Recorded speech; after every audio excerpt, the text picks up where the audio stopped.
नजर आ रहा है सर इधर तो 9 मिनट 26 सेकंड ये वो टाइम ये दिखाइएगा ज़रा। ये अभी स्टार्ट हुआ है, देखिए पहले बंद था, ये टाइम स्टार्ट हुआ है। मैंने कहा ये ऊपर चल रहा है ऐसे देखें ताकि आपको नहीं ऊपर बेटे वो टाइम सबसे ऊपर जो है ना वो करंट टाइम है, जो इस वक्त टाइम है 9:27 हुए मैंने कहा ये चल रहा और नीचे उसकी कैपेसिटी है, कैपेसिटी कितनी है हमारे पास फ्री है और टाइम ये चल रहा है। है। ठीक है सर। ये वाला अब वाइट बोर्ड कॉपी कर रहे हैं। ठीक है इसे किसी तरह करें ताकि आपको नज़र आ सके ये चल रहा है कि नहीं चल रहा है। चल फोकस वाइट बोर्ड रहा है।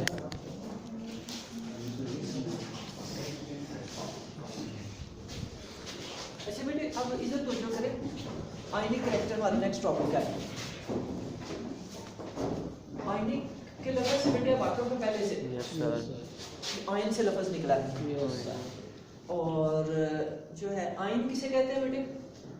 जो आइन जो आप यही साइंसदान नहीं बेटे पेश करते हैं जो सारी आइन बने एक पॉजिटिव और अगर बेटे आपके पास जो है ये हाइड्रोजन है, ये एटम है उसका, आप इसको हीट देते हैं बेटे तो इसका एक इलेक्ट्रॉन निकल जाता है तो बाकी ये 1 वन प्लस प्लस चार्ज आ जाता है। तो जब बेटे प्लस या नेगेटिव चार्ज आ जाता है ना किसी एटम पे उसको वो आयन बन वो जाता आइन है। नहीं इस बात की समझ आई यस आपको? सर। तो अब हम देखेंगे कि किसी भी कंपाउंड के अंदर आयनिक करैक्टर का आप कोई आयनिक कंपाउंड लिख ले बेटे, कोई आप देख लें, आप ये NaCl का इसको क्या कहते हैं बेटे? इसको सोडियम क्लोराइड। Sodium chloride. क्यों हुसैन बेटे?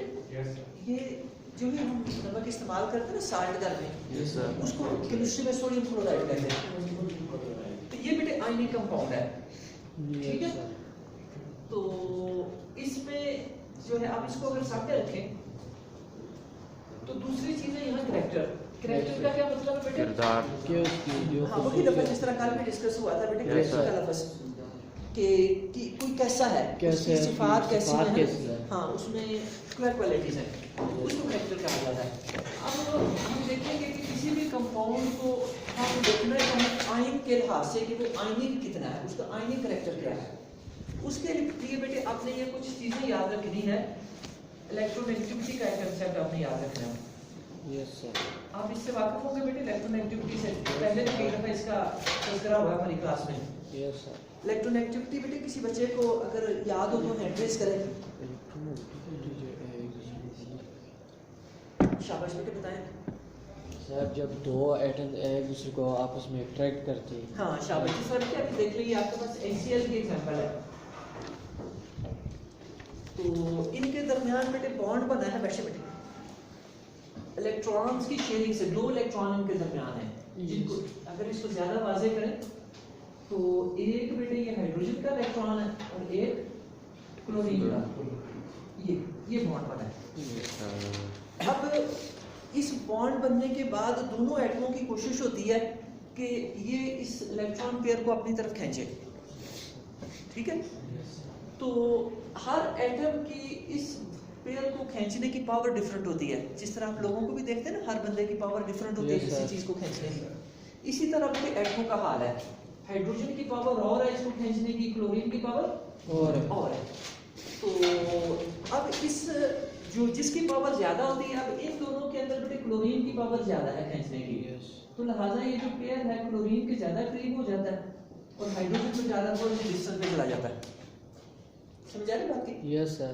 तो इसको बेटे कहते हैं इलेक्ट्रोनेगेटिविटी। इसको डिफाइन हम ऐसे करते हैं, द पावर और tendency of shared pair of electrons of an atom to the tendency और power of an atom to attract the shared pair of electrons toward itself. ये बेटे इसकी डेफिनेशन है। मैं इसको लिख दूं बेटे आपको ताकि आपको सहूलत हो जाए। यस। द टेंडेंसी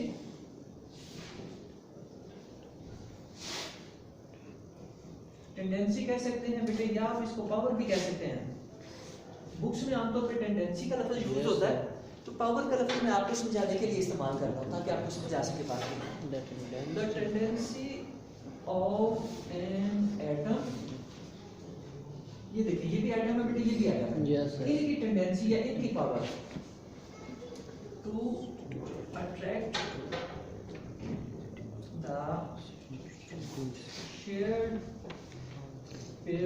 electrons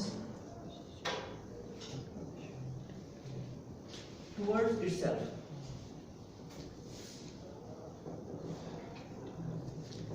ये बेटे इलेक्ट्रोनेगेटिविटी की डेफिनेशन है।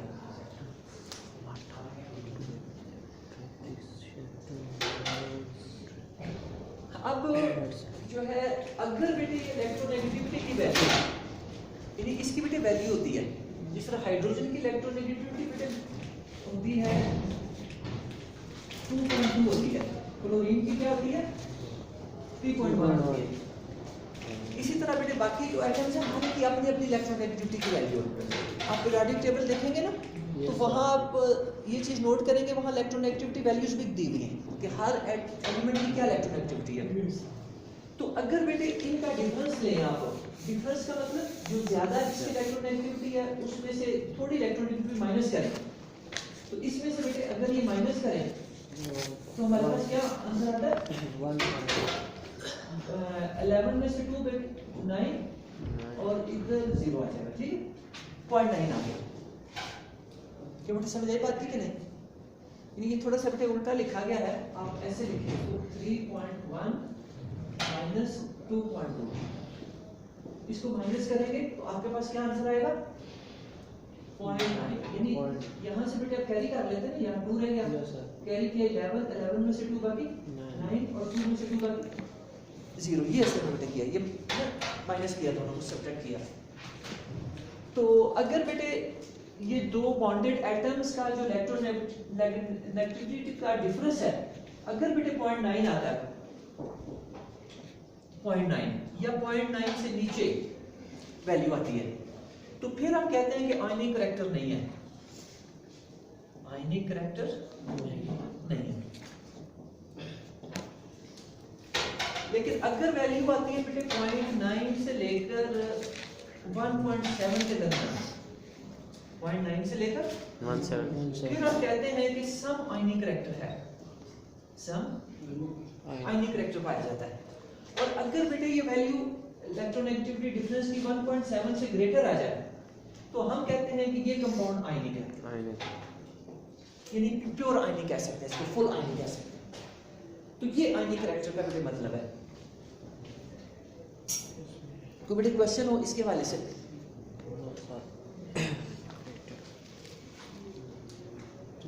ले बेटे फिर रेज करें इसको, आगे करते हैं काम।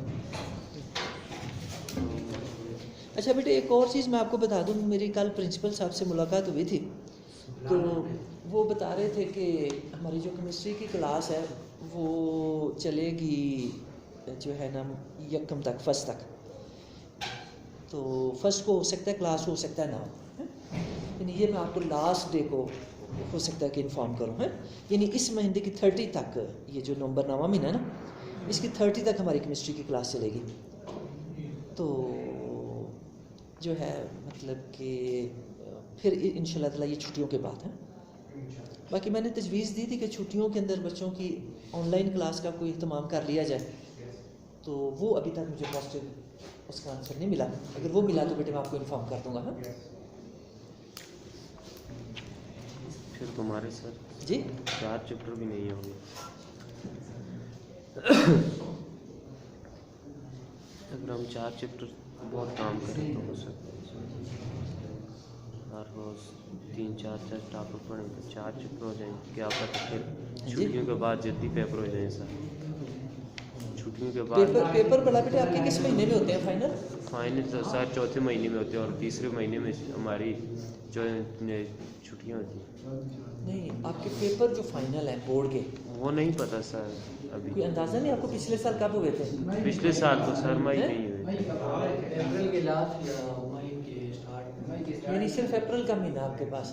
फिर तो बेटे बड़ा ज़रूरी है आपकी ऑनलाइन क्लासेस हों छुट्टियों के अंदर, कि अभी तो सिर्फ ये आपको 2 माह का पीरियड मिला पढ़ाई का, तो 2 माह पढ़ाई करके तो आप बेटे कैसे पेपर दे सकते हैं? तो अब ये है कि सर्दियों में बेटे मैं मतलब ना यहाँ से कगान से शिफ्ट हो जाऊँगा कि यहाँ ठंड ज़्यादा हो जाती है, तो उतनी सहूलियात यहाँ पे नहीं है। बाकी जो एडवांस कंट्रीज़ हैं वहाँ ठंड यहाँ से भी ज़्यादा होती है, रशिया में, यूरोप में, अमेरिका में। लेकिन उन्होंने जो है ना फैसिलिटीज़ साथ प्रोवाइड कर ली हैं, गैस है वहाँ पे, बाकी फैसिलिटीज़ हैं, तो बाकी इंफ्रास्ट्रक्चर है, लेकिन अभी हमारे पास नहीं है, तो इस वजह से बेटे यहाँ लाइफ टफ हो जाती है सर्दियों में। तो लेकिन अगर मतलब बेसिक फैसिलिटीज़ जो है ना वो अवेलेबल हो तो फिर लाइफ बहुत अच्छी होती है, मतलब बर्फबारी के अंदर भी। तो इसके हवाले से बेटे आप भी ज़रा गौर कीजिएगा, मैं भी गौर करूँगा कि क्योंकि आपका मतलब जो है ना अब मुझे अंदाज़ा है कि शायद अप्रैल में जो मेरा आइडिया है आपकी क्लासें शुरू हों, तो या हो सकता है कि अप्रैल ही एक्सपेक्टेड है। हाँ मतलब 1 महीना ही आपके पास होगा फिर है? तो अब जो बेटे बाकी सिटीज़ के बच्चे हैं वो क्या करते हैं, वो बेटे बुक मुकम्मल करते हैं, फिर रिवीजन करते हैं, फिर इसके बेटे वो टेस्ट शुरू करते हैं, उनके पास इस वजह से अच्छा टाइम होता है। लेकिन अगर आपका बेटे ऑनलाइन क्लास का कोई सिलसिला अगर बन सके ना, तो फिर आपकी तैयारी उनके लेवल की हो सकती है।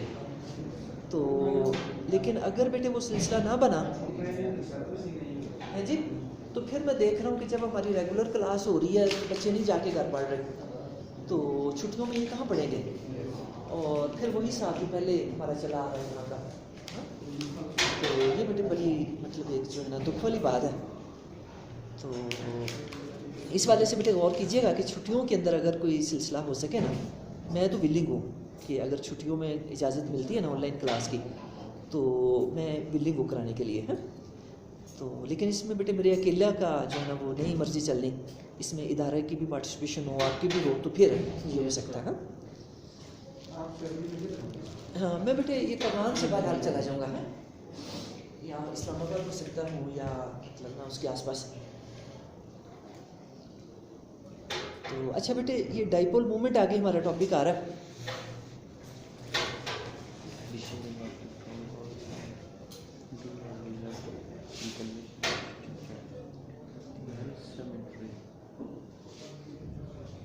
अच्छा बेटे डाइपोल का लफ्ज़ पहले भी हमारा क्लास में डिस्कस हुआ है, आप इससे वाकिफ भी हैं, तो थोड़ा सा आइडिया ज़हन में आ रहा है डाइपोल किसे कहते हैं?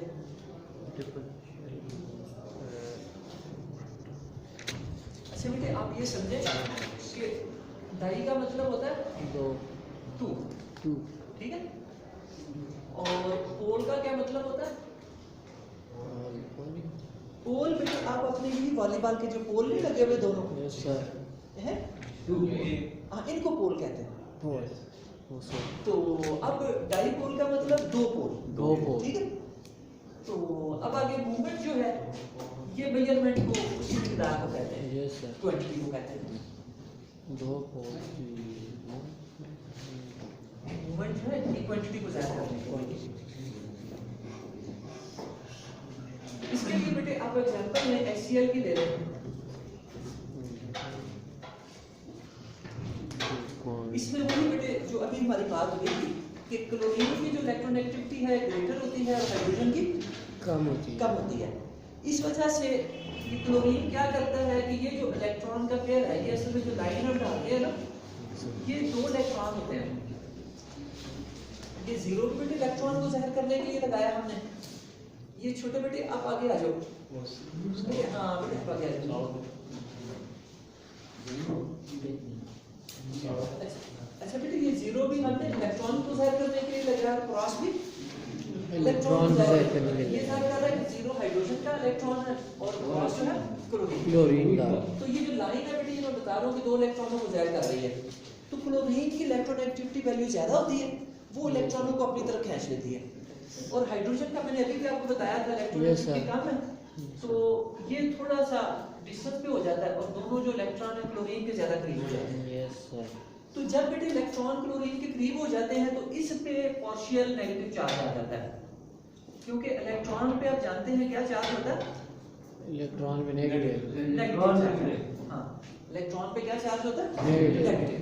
तो जिस एटम के करीब इलेक्ट्रॉन चले जाते हैं, कौन बोल रहा है पीछे से, विन की बात आती है, जो भी व्हाइट बोर्ड की तरफ देखता हूँ पीछे से बोलने की बात शुरू हो जाती है। बेटे मुझे बताया मेरे साथ वाले कि सर ये बोल रहे हैं।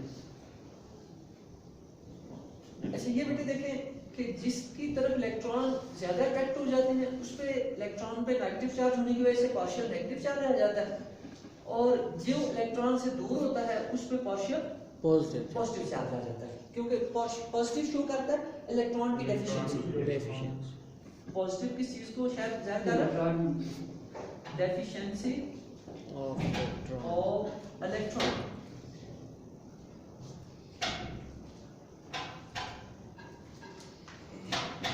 अच्छा, अब बेटे ये जो साइन आपके पास ये बेटे जो है स्मॉल सिग्मा होता है, ये जाहिर करते हैं पार्शियल को जाहिर करने के लिए लिखते हैं। पार्शियल का क्या मतलब होता है बेटे?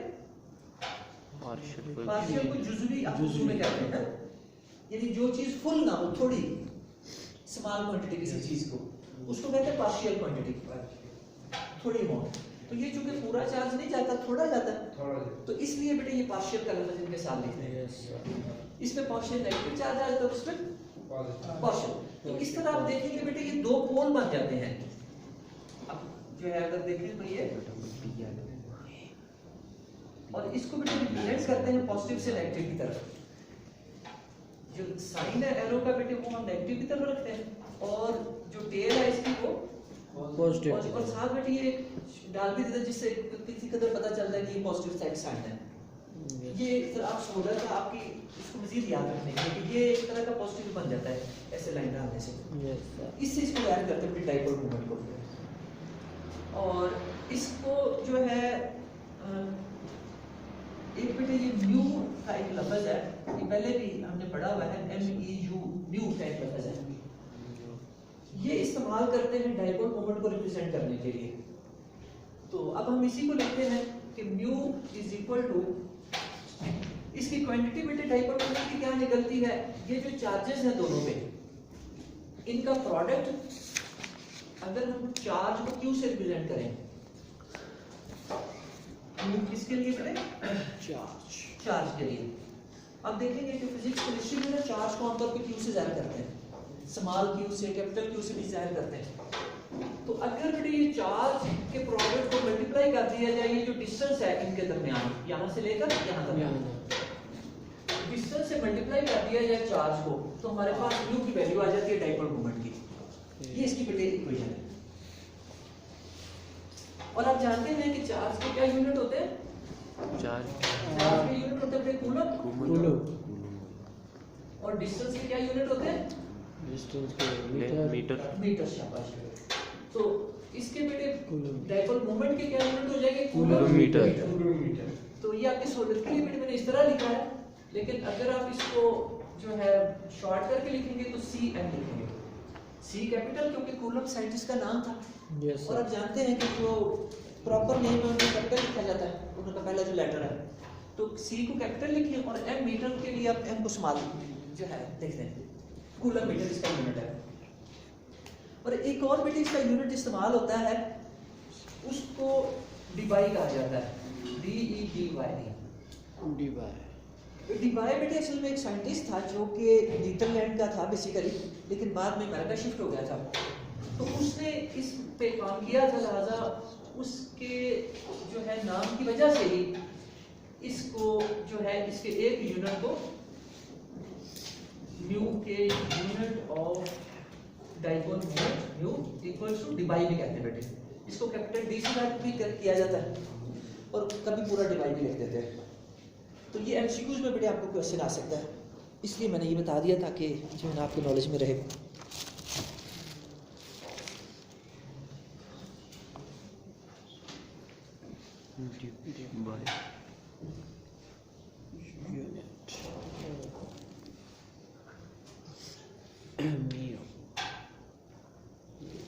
अच्छा, अब बेटे डाइपोल मोमेंट का बेनिफिट क्या है, ये दो चीजें हमें बताता है।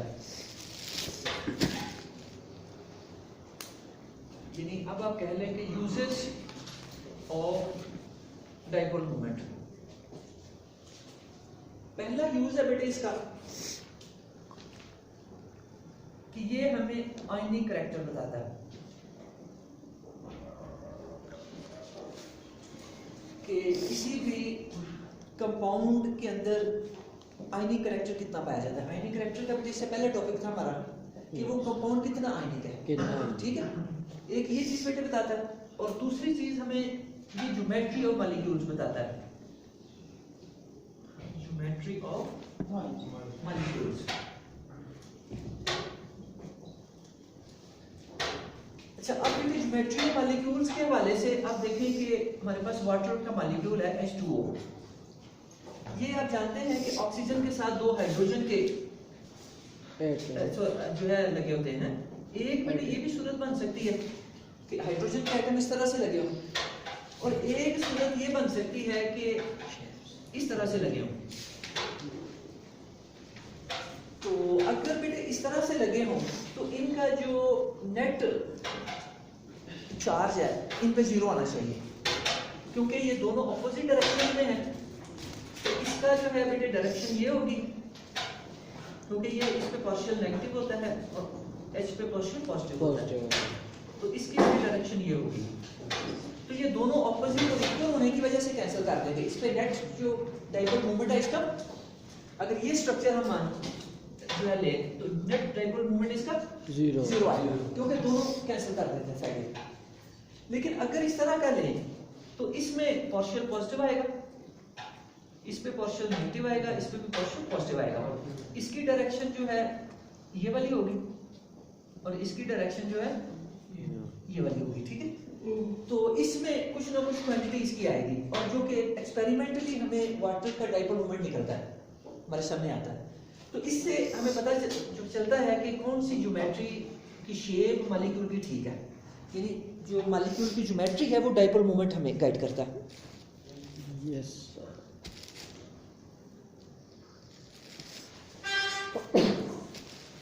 क्यों बेटे, इसके हवाले से क्वेश्चन हो आपका? आगे बेटे effect of bonding on physical chemical properties.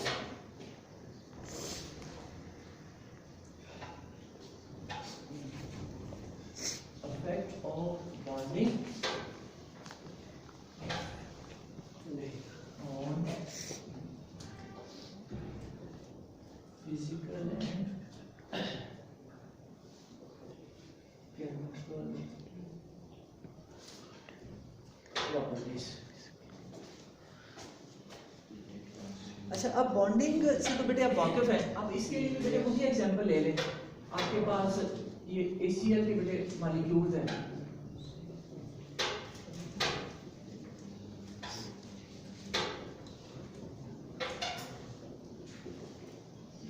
ये बेटे डिफरेंट हमने ACl के मॉलिक्यूल्स ले लिए।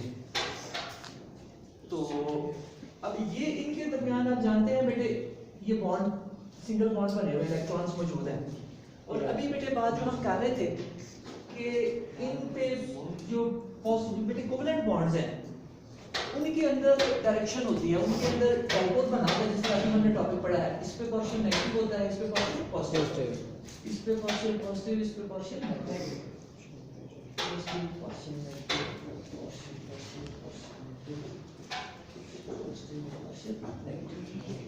ये बेटे इनके ऊपर चार्जेस पार्शियल आए थे। अब इनके अंदर बेटे दो तरह की फोर्सेस पाई जाती हैं। अगर बेटे हम इसको कहें कि ये हमारा ये मॉलिक्यूल, इस तरह हम इसको रिप्रेजेंट करते हैं।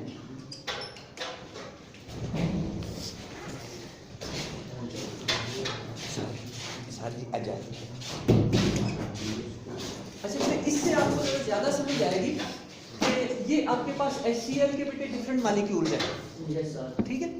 अब इसमें एक तो आप बॉन्ड देख रहे हैं, इनके दरमियान बना हुआ है। बॉन्ड असल में फोर्स ऑफ अट्रैक्शन होती है जो दोनों एटमों को आपस में जोड़ के रखती है। अच्छा, फिर आप बेटे एक और गौर करें कि इन मॉलिक्यूलों के आपस में भी इनके अंदर बॉन्ड होता है। जिस तरह ये पार्शियल नेगेटिव, ये पार्शियल पॉजिटिव, ये भी आपस में एक दूसरे को अटैक कर रहे होते हैं। इसी तरह ये पार्शियल पॉजिटिव है तो ये पार्शियल नेगेटिव को ये भी अटैक कर रहा होता है। इसी तरह बेटे ये नेगेटिव है तो ये इस पॉजिटिव को कर रही है, ये नेगेटिव इस पॉजिटिव को कर रही है, ये नेगेटिव ये बेटे इसके पॉजिटिव को, ये इस तरह से, ये नेगेटिव है इसके पॉजिटिव को। ये इस तरह से बेटे आप दो तरह की इनमें फोर्सेस देख रहे हैं, एक जो मॉलिक्यूलों को जोड़ के रख रही है और एक जो मॉलिक्यूल के अंदर एटमों को जोड़ के रखे हुए हैं। ये बेटी समझ आ रही बात की? ये दो तरह की बेटे फोर्सेस हैं। एक ये जो डॉटेड मैंने लगाई है जो मॉलिक्यूलों को जोड़ रही है आपस में, ये जो बेटे मैंने सर्कल लगाए हैं ये किसको जाहिर कर रहे हैं? ये एटमों को जोड़ रही है। मॉलिक्यूल को। ये जो बेटे सर्कल है ये किसको जाहिर कर रहे हैं? मॉलिक्यूल। और मॉलिक्यूल के अंदर बेटे ये जो चीजें हैं ये क्या है? ये एटम है। जो H है बेटे ये एटम है। एटम है। इसी तरह जो Cl है बेटे ये क्या है? एटम। और जो HCl के बेटे ये सर्कल लगे हुए हैं ये HCl क्या है? मॉलिक्यूल। मॉलिक्यूल। अच्छा अब बेटे आप इस चीज को समझे कि एटमों के अंदर भी बेटे फोर्सेस हैं। बेटे छोटे आप बड़ी बाज आते हैं, मैं रोजाना देखता हूँ बातें करते आगे आप भी हाँ फर्ज आप आगे नमाज कर लेता और फिर बातें शुरू कर देते हैं। मैंने कही ना नमाज भी उतारा लेकिन फिर नहीं बाज आते। अच्छा बेटे इधर देखिए ये बेटे जो अंदर है एटम आप देख रहे हैं इनके अंदर भी बेटे फोर्सेस हैं आपस में। और फिर जो ये मॉलिक्यूल है इनके अंदर भी फोर्सेस हैं। तो जो बेटे ये फोर्सेस है ना एटमों को जो जोड़ देते हैं इनको कहते हैं इंट्रामोलेकुलर फोर्सेस। यानी ये जो फोर्स है ना हाइड्रोजन और क्लोरीन के दरमियान इसको क्या कहते हैं? Intra molecular force. ये बेटे आपने इसको खास तौर पे रखना है कि ये इंट्रा है बस INTR इसके स्पेलिंग खास तौर पे याद है। इंट्रा का मतलब होता है किसी मॉलिक्यूल के अंदर एटमों के दरमियान जो फोर्सेस है ना जिस तरह ये देखें ये मॉलिक्यूल है तो इसके अंदर हाइड्रोजन और क्लोरीन के दरमियान ये जो फोर्स है ना इसको कहते हैं इंट्रामोलेकुलर फोर्स। अच्छा फिर बेटे जो डिफरेंट मॉलिक्यूलों के दरमियान ये जो डॉटेड मैंने फोर्सेस लगाए हैं इसको कहते हैं इंटरमोलेकुलर फोर्सेस। ये जो डॉटेड लाइन है बेटे ये किसे ध्यान कर रही है? इंट्रा। ये बेटे लफ्ज याद रखिए ये इंटर है। ये इंटर। ये बेटे क्या है? इंट्रा। और ये इंटर। इनका फर्क बेटे याद रखना है। ये इंटरमोलेकुलर फोर्सेस है।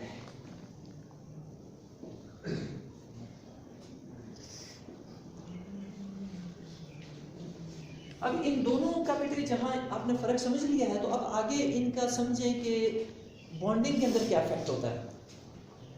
जो बेटे ये फोर्सेस है ना इंटरमोलेकुलर फोर्सेस ये अफेक्ट करती हैं फिजिकल प्रॉपर्टीज को। अब फिजिकल प्रॉपर्टीज बेटे क्या क्या होती हैं? उसमें बेटे आपका मेल्टिंग पॉइंट है, आपका बॉइलिंग पॉइंट है,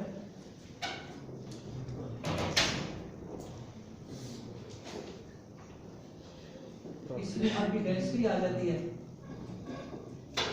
और इसमें बेटे रेडियाई आ जाते हैं और काफी सारी फिजिकल प्रॉपर्टीज हैं। तो ये सारी बेटे जो फिजिकल प्रॉपर्टीज हैं वो किस पे डिपेंड कर रही होती हैं? इंटरमोलेकुलर फोर्सेस। जबकि बेटे ये जो आपकी इंट्रामोलेकुलर फोर्सेस है जो एटमों के दरमियान एक मॉलिक्यूल के अंदर पाई जाती है ये किसको अफेक्ट करती है? Chemical properties. ये बेटे बहुत अहम फर्क है। ये आप जो है इसको समझ लें तो ये चीज समझ आती है बेटे क्वेश्चन कर रहे हैं।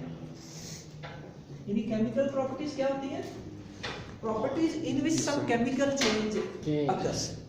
केमिकल प्रॉपर्टीज ऐसी प्रॉपर्टीज होती हैं जिनके अंदर कोई ना कोई केमिकल चेंज ठीक है रिएक्शन।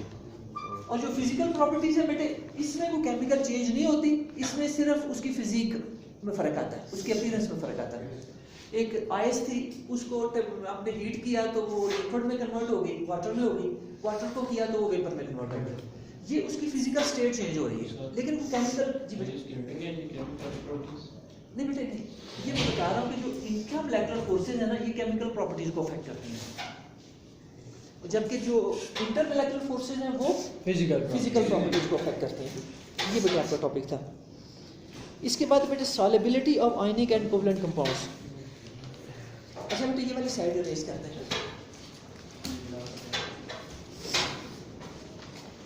टाइम बेटे कितना करें? चलो यस सर।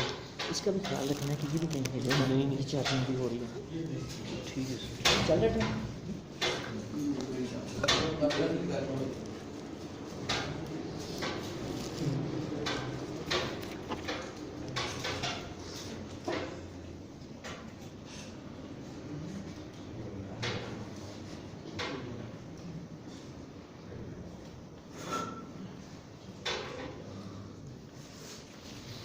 अच्छा आगे है बेटे solubility of ionic and covalent compounds.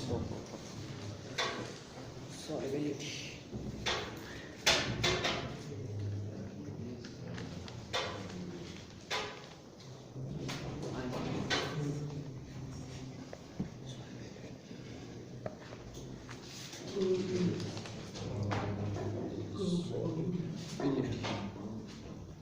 बेटे आयनिक कंपाउंड्स क्या होते हैं? जिनमें आयन बनी शाबाश। जिस तरह बेटे आपके पास NaCl है, NaCl ये आयनिक कंपाउंड्स है, इसमें आयनिक बॉन्ड पाया जाता है। Ionic bond. अच्छा इसके अलावा बेटे आपके पास कोवैलेंट कंपाउंड कौन से हैं? आपके पास बेटे बेंजीन है, बेंजीन C6H6, ठीक है, ये कोवैलेंट कंपाउंड है। ऐसा कंपाउंड जिसमें कोवैलेंट बॉन्ड पाया जाता है उसको क्या कहते हैं? उसे कोवैलेंट कंपाउंड। इसमें कोवैलेंट बॉन्ड पाया जाता है। और इसमें कौन सा बॉन्ड पाया जाता है? आयनिक। ये बेटे साल्ट है जो डेली हम यूज करते हैं। Yes sir. अच्छा अब सॉल्युबिलिटी से क्या मुराद है बेटे? कि उनकी जो सॉल्युबल जो Soluble। हल होने की जो शाबाश। हाँ, यानी इनको वाटर में आप ऐड करें, वाटर के अंदर जो चीज हल हो जाए उसको कहते हैं उसकी सॉल्युबिलिटी अच्छी है, जो ना हल हो उसे कहते हैं उसकी सॉल्युबिलिटी नहीं है। तो अब अगर हम बेटे NaCl जो आयनिक कंपाउंड है इसको वाटर में डालते हैं तो मिक्स हो जाता है ना, सॉल्युबल हो जाता है। तो उसकी क्या वजह है कि वाटर गुजारते खुद भी बेटे का आयनिक जो है ना, सॉरी ये कंपाउंड तो बेटे कोवैलेंट है, लेकिन ये जब हम इसको करते हैं बेटे डिकम्पोज करते हैं तो ये अपने इन आयन्स में कन्वर्ट हो जाता है, हाइड्रोजन आयन और बेटे हाइड्रोक्साइड आयन में ये कन्वर्ट हो जाता है, आयन्स बन जाते हैं इसके। तो जब NaCl को इसके अंदर जो है हम डिसॉल्व करते हैं तो ये भी अपने बेटे सोडियम आयन में कन्वर्ट हो जाता है और क्लोराइड आयन में कन्वर्ट हो जाता है। और फिर उसके बाद अगला स्टेप क्या होता है कि ये जो पॉजिटिव चार्ज है ये नेगेटिव को जो है अट्रैक्ट करता है। शाबाश, और जो पॉजिटिव है ये इसके साथ, यानी इसके बाद जो अगला स्टेप होता है ये इसके साथ मिलके NaOH बना देता है और ये इसके साथ मिलके HCl बना देता है, ठीक है। तो अब देखा आपने कि कैसे साल्ट वाटर के अंदर सॉल्यूट होता है, कैसे उसके अंदर हल होता है, डिसॉल्व होता है, ये बेटे प्रोसीजर होता है असल में। लेकिन अगर यही साल्ट बेटे हम बेंजीन में डालें तो क्या हल हो जाएगा? नहीं होगा। कि बेंजीन जो है कोवैलेंट कंपाउंड है, कौन सा कंपाउंड है बेटे? और ये अपने आयन्स में कन्वर्ट नहीं होता, जिस तरह वाटर बेटे कन्वर्ट हो जाता है ना, बेंजीन नहीं होता। तो इसके लिए बेटे जो है एक उसूल याद रखना है कि जो आयनिक कंपाउंड्स हैं वो आयनिक सॉल्वेंट्स में हल होते हैं और जो कोवैलेंट है वो कोवैलेंट कंपाउंड्स के अंदर, ठीक है। ये बेटे इसका सीधा सा फार्मूला है, यानी लाइक डिसॉल्व्स लाइक।